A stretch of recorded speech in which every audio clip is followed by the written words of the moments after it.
Where's all my deals?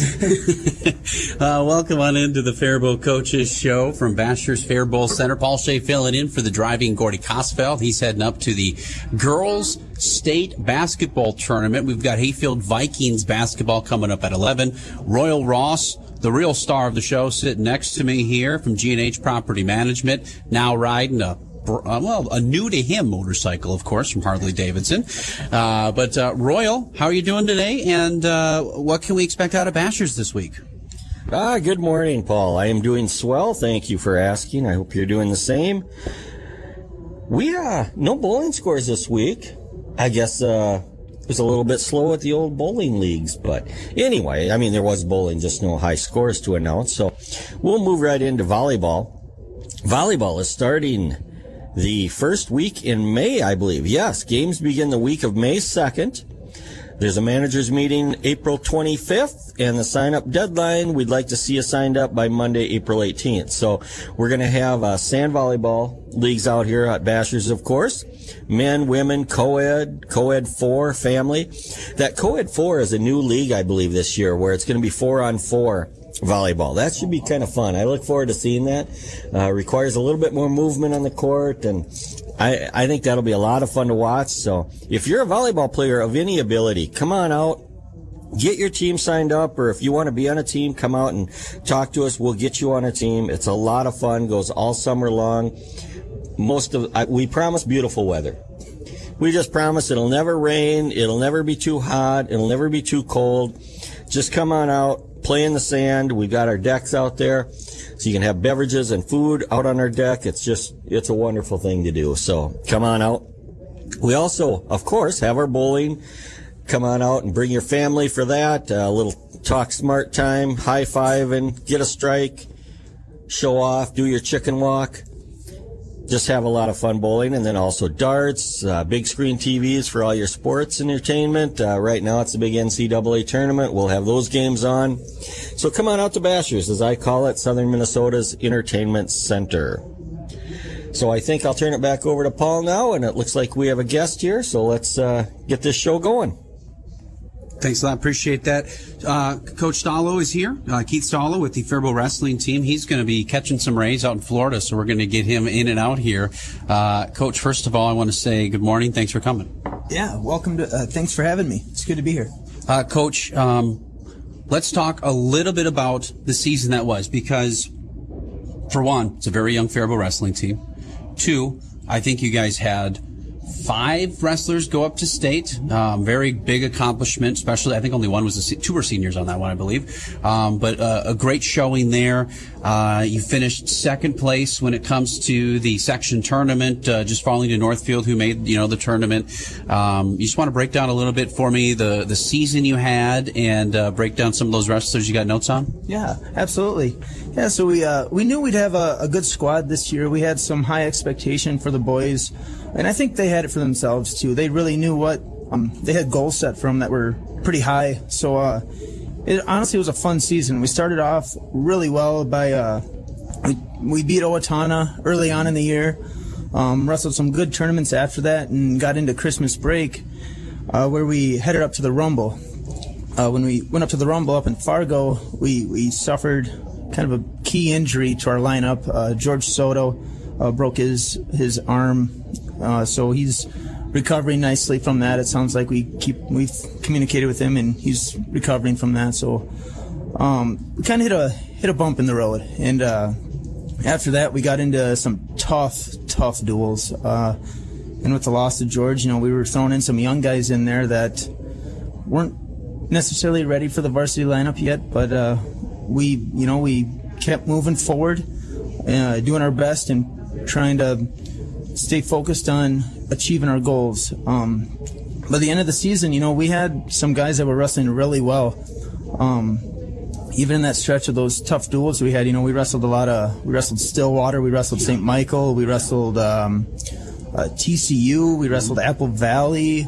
We wrestled a lot of these teams, and honestly, we didn't have necessarily our best lineup. We had a couple of guys injured. We were beaten up a little bit, so it wasn't an ideal time for us to be hitting a tough schedule. But, Jesse and I talked. We wanted to kind of ramp up the schedule a little bit and make our boys compete a little more in the season. So when it comes to tournament time, we're not getting beat out right away. The last couple of years prior to this year, we were upset in the first round. So honestly, we wanted to have the boys prepared come section time, and I think we did. We wrestled really, really well in the team section tournament. We wrestled Century, beat them, and then we were the 3 seed, so we were over in Rochester. So we had to wrestle Mayo again, and they just beat us probably a week or two before. It was a pretty good. It was 45 to 20 or something like that. So we ended up we reversed that score and beat them to upset them, and that was one of our accomplishments. Our goals was to get to the section finals, and after beating Mayo, we knew we had our hands full with Northfield. We almost had to wrestle a perfect match in every weight class to beat them, and we weren't able to do that. We wrestled hard, we wrestled tough. We just didn't have enough horses up top to upset them, and Northfield's got a really good team. So we took second in the section, which, with the adversity we went through this year, was a very good accomplishment with the injuries we had. And so I felt like it's something for us to build off of for next year. So we took second, and then following week we head up to Rochester again for our individuals. And I think we entered 11 guys in the individual portion. Sounds right. And nine of them placed. Yep. We had 5 section finalists. All 5 of them were section champs. That was awesome. It was a phenomenal accomplishment, honest. It was really cool to watch and really cool to coach. So those 5 were J.T. Hausen, Bo Bachman, Isaac Yetzer, Aiden Tobin, and Gabe Shotsky. And we returned 4 of those 5. Aiden Tobin was our lone senior that made it to state. So we had 5 entrants, and we're headed to the state tournament with 5 guys, and it was a really good feeling when Jesse and I talked about kind of what to expect at the individuals. We were hoping for 5, and we had a dream of 7. So we fell short of the dream, but we reached kind of what we were hoping for, our expectation of 5. Yeah. So we got 5 guys to the state tournament. When we got up to the XL, we had some tough draws. Very tough draws. When I'm looking at those brackets, it's like, I know a lot of the coaches have some input in on it, and in random draws and stuff like that. But when you looked at some of those draws, Coach, it was like, wow. Did someone get the short straw on some of this? Because you had guys going up against really phenomenal wrestlers from South Suburban, and that's a tough draw, because that's iron sharpens iron, but that's a tough section draw. Yeah, state draw. Absolutely. Yeah. I wasn't quite sure how some of those brackets were seated. I mean, I don't know how. Track has a way of seeding, like based on common opponents and things like that. And I really don't know exactly how it decides what, but like when you look at the rankings, like Bo Bachman, he's ranked 8th. He's been ranked all year, sometimes 5th. I mean, the highest 5th. And he drew the 3 seed right away, the guy who ended up being the state runner-up. And to me, I'm like, I don't know how a guy who's ranked gets unseeded, or comes in at a real low seed. But we drew some short straws. But when you go to the state tournament, everyone's tough. Yep. You got to wrestle your best to be the best. So to be honest, you got to beat the champ at some point. I mean, if you're going to be the champ, you got to beat him, beat the guy that wants it too. So it was I felt like we could have had some better draws at some weight classes, but we went out there, we wrestled, we dealt with it. Bo wrestled the state runner-up right away from Wilmer. A tough kid.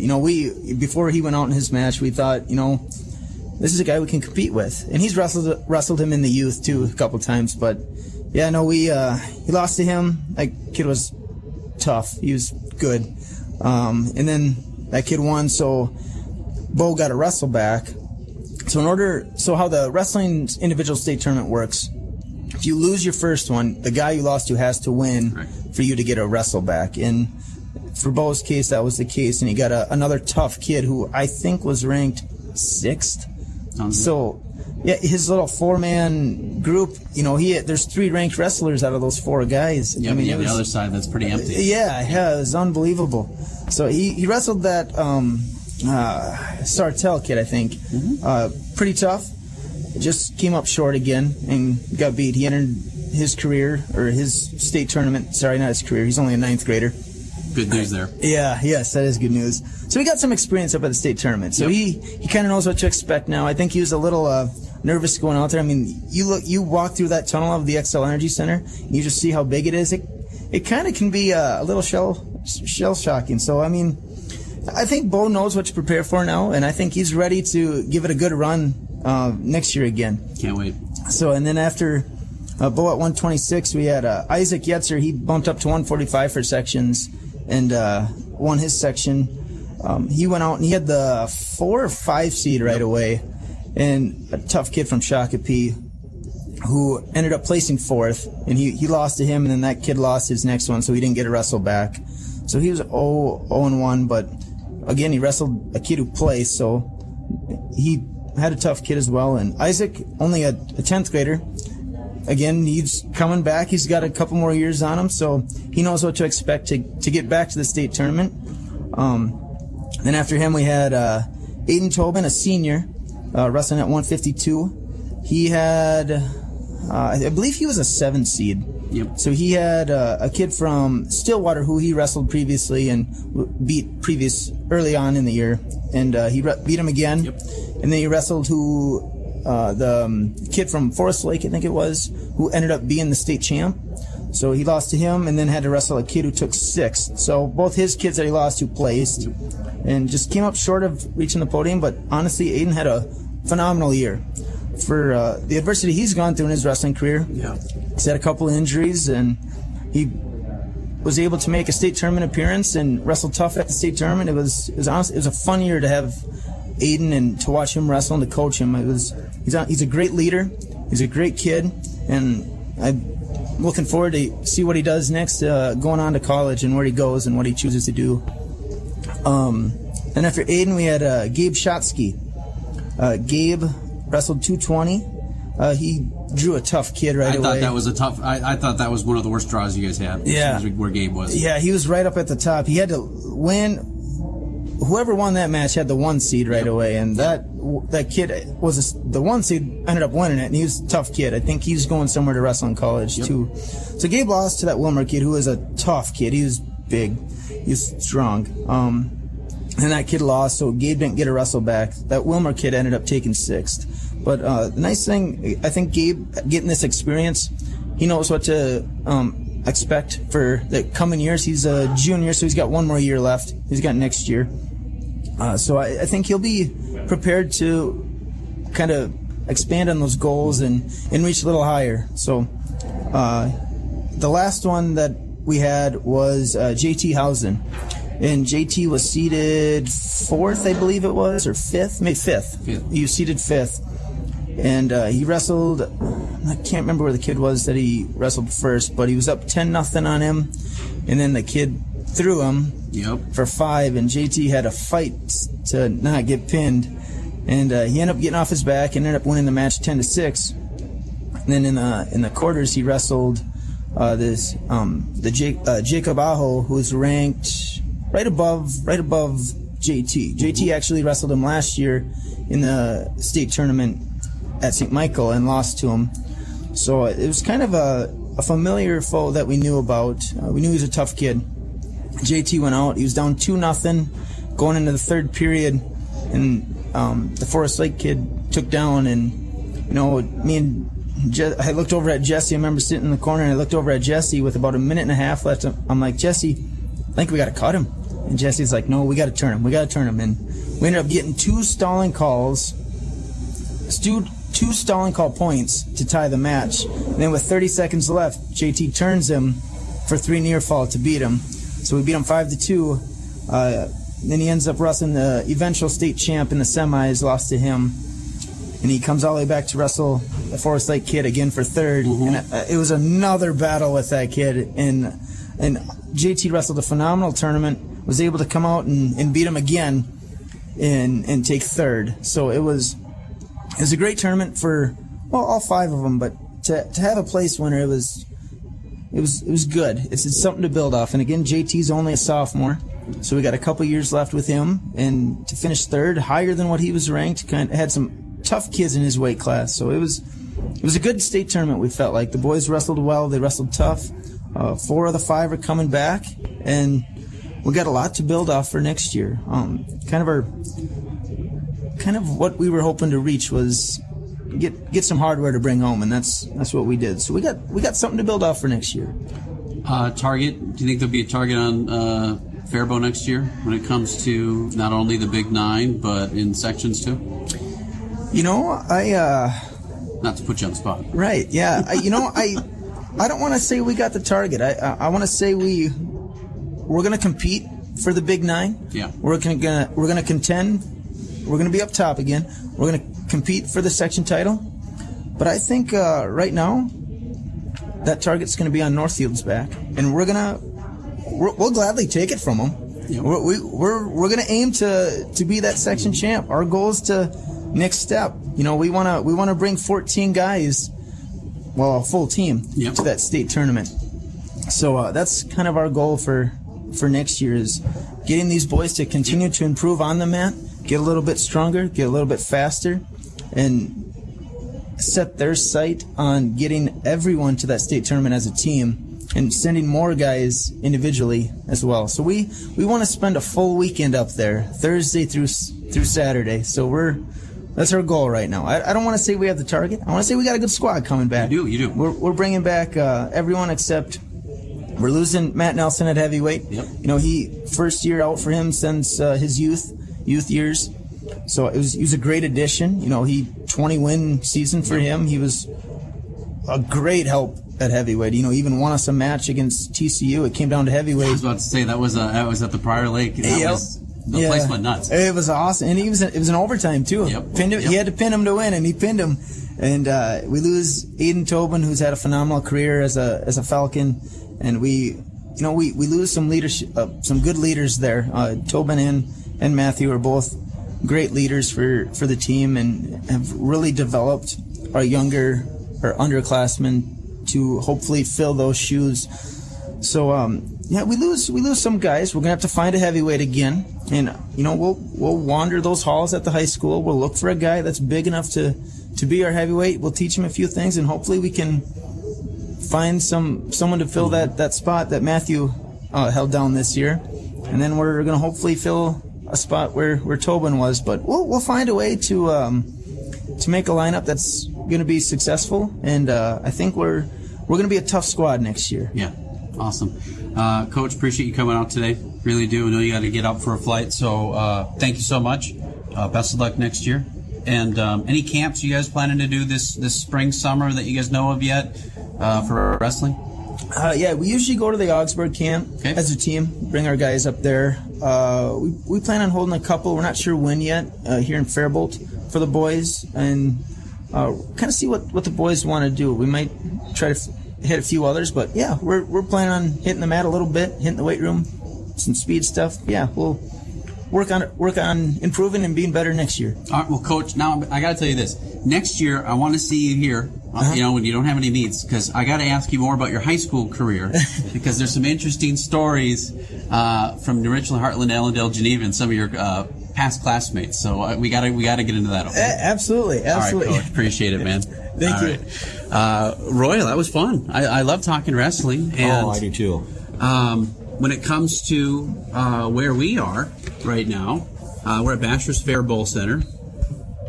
And with that, in many ways, this is kind of the unofficial headquarters of wrestling. Because we love to talk wrestling, and quite often the coaches are in here, and I love it when they come in here, because then I can sit down and talk to them and ask how their season's going and get the inside skinny on everything. So I saw something startling when I was checking out some sports schedules. Right, Gordy's going up to the city, so I was kind of checking out where we were. The first softball game for the Bethlehem Academy Cardinals is coming up on April 5th. So we've Wow. got, spring sports is right around the corner. They're taking on Kenyon Wanamingo in that game. Then their next game is on the 7th of April. So we've only got, 2 weeks roughly until spring sports begins, which kind of leads me into what you found on Twitter earlier is the Faribault golf team has got a new coach. Yes, the Faribault golf team. This is big news, folks. It's almost breaking. It was announced a day or two ago, but Jeremy Chavis is going to be the new head coach of the Faribault Falcons golf team. So, congratulations, Jeremy. Hopefully we can get you out here and talk to you a little bit. Jeremy Chavis, of course, is the famous Jeremy Chavis from the Faribault Vacuum Center in beautiful downtown Faribault, but great guy. He's an awesome individual, and I'm happy for him to take on this golf coaching. And golf is one of those seasons, Royal, where very weather dependent, and with golf courses opening up around us or about to open up, it's a good time of year to make that announcement, and good thing for Jeremy. Last year, Faribault, the boys golf team, finished 7-15, 3-8 when it comes to overall in the Big Nine, but conference play, they were, like I said, 7-15. So it'll be interesting. They had a couple of tough meets last year, it looks like, with different invites. But one of those things that you do if you're Coach Chavis is you probably assess with what you got, and you work from there. I guess I don't know what kind of drills a golf coach would go through. I'm sure there's probably chipping challenges, and you're going on to make sure that you're not turning your hips driving the ball and things like that. But for the most part, I think it's really more of a one-on-one individual basis, right? Well, everybody's game in golf is just a little bit different. So I think Jeremy will be up to the challenge to get things going. I'd just like to make sure that everybody knows if you are interested or your kids are interested in golf, there is going to be a player and parent informational meeting, and that's going to be held on Thursday, March 17th, which, that's past. Well, this is out-of-date news then. Never mind, there was a player and parent informational meeting, so hopefully if your kid was interested in it, he got to that meeting. But, or just go find Jeremy at Faribault Vacuum and Sewing. Yeah, go down there and say, hey, Jeremy, let's talk golf. I bet he'd be happy to do that. Yeah. Do you know where what course they play? Their home course is, Royal? Is it no, the Faribault Country Club? Or is it Legends? I do not know. It's got to be either Faribault Country Club or the Legacy. Legacy, yeah. Obviously, but I don't know which one is their home course. So I guess we'll have to find out about that. Maybe we'll get a couple of golfers out here along with Jeremy this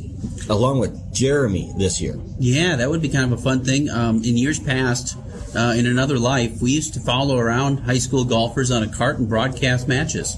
Really? Yep, we'd drive around and we'd have a little whip antenna on top of the cart. Are you kidding me? We'd talk to the players after their shots, you know what I mean, or after a hole. Hey, what happened here? What happened there? And it was the strangest radio you ever had, but it was sure fun talking to the kids. And well, it had to be a lot of fun for the announcers. I can't imagine how much fun it was for the listeners, but it had to be a lot of fun for the announcers. 'Cause that sounds like a hoot. I mean, sign me up for that gig if it ever comes back, because I would love to drive around in a golf cart and just talk to the kids. But, yeah. Go ahead. We've got some other stuff going on today too. Spring break, but of course the speech team doesn't get a spring break because they're at the Big Nine conference meet. So we wish them the best today. And we did have a couple of, I believe they call themselves speechers. Okay. Let me see here. Where is that?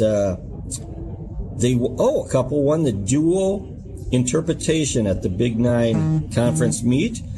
And that was senior Jordan Tesh and senior Caroline Drenth. So congratulations, ladies. You did well representing our Falcons. And that was in the duo interpretation, you said? Yes, duo interpretation. That is correct. Sounds challenging. It does. Hopefully we can get those two young ladies out here and they can tell us about it. I think awesome. what it is it's a pair, right? And you have duo. to give an interpretive speech. So I'm guessing it's maybe like a tag team type deal. Yeah, it could be. But today the speechers are in Northfield at the Northfield Invite. So we wish them well. I hope everything goes great. But congratulations to those two young ladies that won the duo interpretation. And then we've also got a little bit of a Faribault Falcons girls basketball news. It looks like a first team nominee or first team person, Isabel Herda. Second team, Haley Reavers. Honorable mention, Riley Sitzma. So nice. Congratulations, ladies. Come on out and talk to us and give us a wrap up on your season. That would be swell. Just got a text message from the great and powerful Kaz. We will be on time for Hayfield Viking basketball today for people listening there. Wonderful to hear that. Royal, we've got about 4 minutes, little less, 3 minutes and change. I did want to just mention that being that it is Saturday the 19th, there is a little bit of an event taking place in downtown Faribault with the Faribault Flannel Formal happening. That starts tonight. You got to enter in through Corks and Pints and all of that. Check out the Chamber website, but I believe tickets are still available if people want to go. Yep, tickets are available. The Faribault Flannel Formal is a fundraiser for Faribault Main Street, which is an organization dedicated to enhancing and promoting downtown Faribault. So, yes, starts around 5. Come out anytime, 5, 7 o'clock, whatever. Like you said, it's going to be at Corks and Pints in the 10,000 Drops building. It's going to be a great time. It always is. It always is. This is like our 8th one. I'll be out there working a little bit because I'm on the board of directors for Faribault Main Street. So we'd appreciate it if you come on out. Just to wrap up our day here, I got a little bit of sad news too because Jim Tetzlaff passed away. Longtime teacher and coach, and so we're definitely going to miss him, and our thoughts and prayers go out to his family. But it's very interesting. Jim Tetzlaff, he's inducted into the MSU Hall of Fame, the Faribault Hall of Fame, and the Janesville Waldorf Pemberton Hall of Fame. Wow. So that's a great testimony to the life of Jim Tetzlaff. So thanks, Jim, for all you've done for our community. Wonderful teacher, wonderful coach, very instrumental in building some fine characters in our Faribault youth. All right, 90 seconds, Roy. What's going on at G&H Property Management? Oh, it's spring and it's a busy time, you know. Lots of things are going on in our apartment division where we manage investment property, rental investment property for investors, taking all the headaches away there. Busy time in association management, which is my little part of the world over there, doing spring inspections and getting ready to get things cleaned up and fixed up, repaired around all the associations. So if you live in a homeowners association, condo association, townhome association, and you want some professional management, give me a call down at downtown Faribault at G&H Property Management. It's 507-334-3499. And then our other division, of course, is the sales division, where we help people buy and sell real estate. I particularly specialize in commercial real estate, either in buying or selling or leasing commercial real estate, but we'll also help you with the residential, of course. That's what we love to do, is pretty well-rounded company, real estate company in downtown Faribault. Awesome. Appreciate the time as always. Gordy Gosfeld, may be back next week. I might be back next week. I'm not quite sure. We've got boys state basketball tournament madness next week, so probably depends on who is where when it comes to the tournaments. Owatonna made the state basketball tournament last night. Austin's in. Hayfield boys are in, so it's going to be a busy time. And that's where we're going to head next after we wrap up the coaches' shows here on the Mighty 920 KDHL. For Paul Shea, Royal Ross, G&H Property Management, Basher's Faribault Center, and Lonsdale Country Market, have yourselves a great rest of the day. Your home for great country